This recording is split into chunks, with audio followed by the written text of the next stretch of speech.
Dis-moi, Dis-moi, Dis-moi, dis-moi, dis-moi, dis-moi, dis-moi, dis-moi, dis-moi, dis-moi, dis-moi, dis-moi, dis-moi, dis-moi, dis-moi, dis-moi, dis-moi, dis-moi. dis-moi. Bonjour mes amis.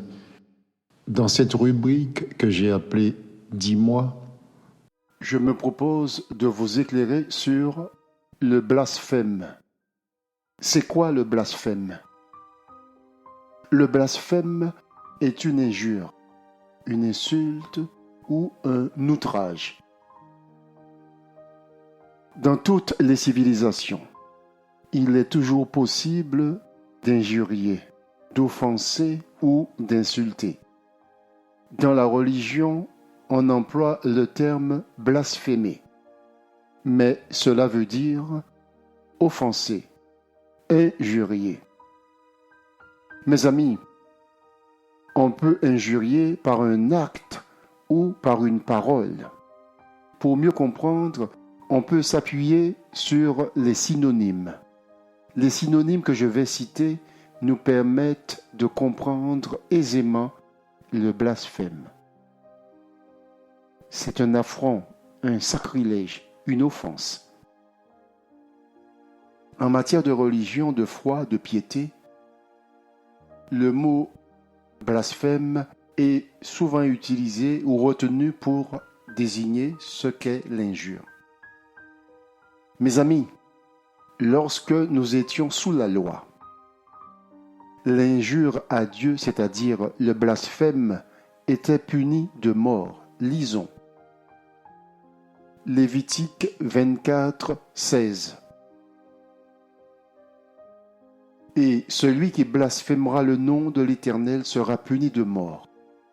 Toute l'assemblée le lapidera. Aussi bien l'étranger que celui qui est né au pays, quand il blasphémera le nom de l'Éternel, il sera mis à mort. Aujourd'hui, mes amis, les choses sont différentes car nous sommes sous la grâce. Le blasphème n'est pas puni de mort. C'est évident.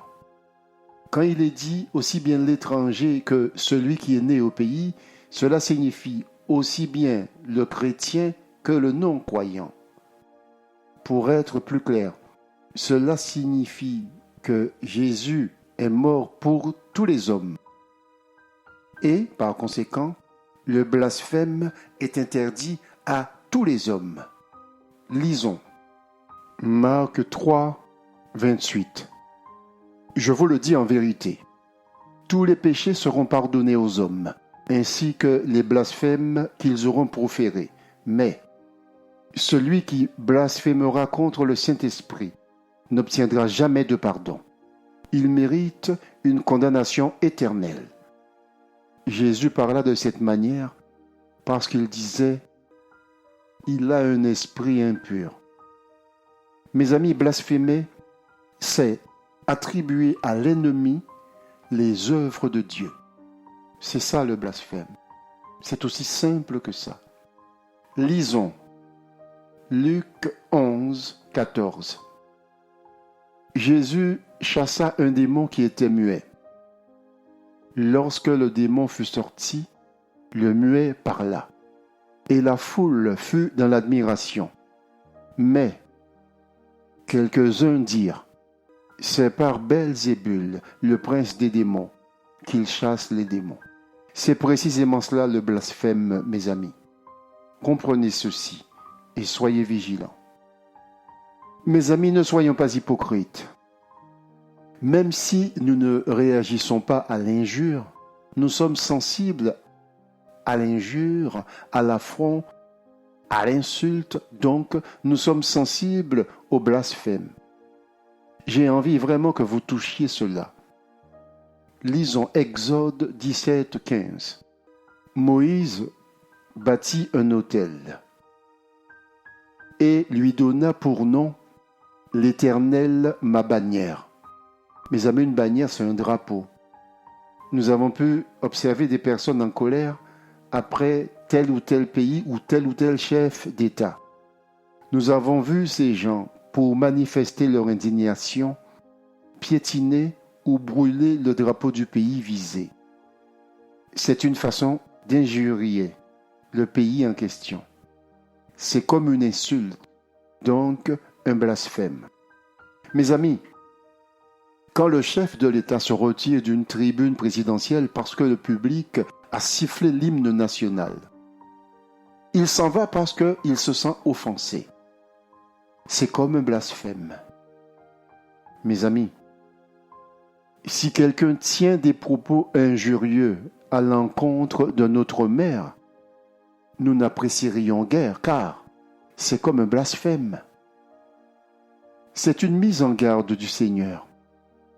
L'interdiction du blasphème est une mise en garde du Seigneur. C'est lui le juste juge qui mérite d'être pris au sérieux. Cette mise en garde est claire et sans équivoque. Il est dit, lisons, Luc 12, 10. Si quelqu'un dit du mal du Fils de l'homme, il lui sera pardonné. Mais pour celui qui aura blasphémé contre le Saint-Esprit, il n'y aura pas de pardon. Mes amis, Jésus nous dit, si quelqu'un dit du mal d'Emmanuel, c'est-à-dire le Fils de l'homme, il sera pardonné. Mais il ne sera pas pardonné s'il tient les mêmes propos injurieux contre le Saint-Esprit.